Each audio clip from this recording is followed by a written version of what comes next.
Antibiotic का गलत इस्तेमाल पूरी दुनिया का बड़ा खतरा बनता जा रहा है। एम्स के चिकित्सकों का कहना है कि लोगों को बिना डॉक्टर की सलाह के खांसी, जुकाम व वायरल संक्रमण जैसी बीमारियों में एंटीबायोटिक दवाएं नहीं लेनी चाहिए।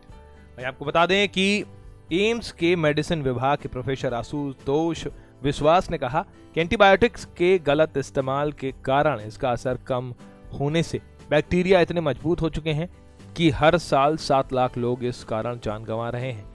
2050 तक ये तादाद 1 करोड़ तक पहुंच सकती है। उन्होंने कहा कि खांसी जुकाम होने पर लोग अक्सर एंटीबायोटिक लेते हैं, लेकिन एक वक्त के बाद इन दवाओं का असर होना बंद हो जाता है। उन्होंने बताया कि लगभग 75% लोग डॉक्टर के से बिना पूछे एंटीबायोटिक दवाएं ले लेते हैं और इसकी वजह से एंटीबायोटिक का असर कम होने के कारण बैक्टीरिया इतने मजबूत हो चुके हैं कि इन दवाओं का असर करना बंद हो जाता है। एंटीबायोटिक दवाएं बैक्टीरिया से पैदा होने वाली बीमारियों से लड़ती है। इसका मतलब है कि वे वायरस से नहीं लड़ सकती, इसलिए सर्दी जुकाम जैसी बीमारियों में एंटीबायोटिक दवाएं ना खाएं। तो दोस्तों, आपको भी अब समझने की जरूरत है कि जिस तरह से एम्स के डॉक्टर आशुतोष आपको समझा रहे हैं कि एंटीबायोटिक दवाएं मत खाएं, तो आप सावधान हो जाएं, क्योंकि ऐसा करके आप कहीं ना कहीं अपने पैर पर ही कुल्हाड़ी मार रहे हैं।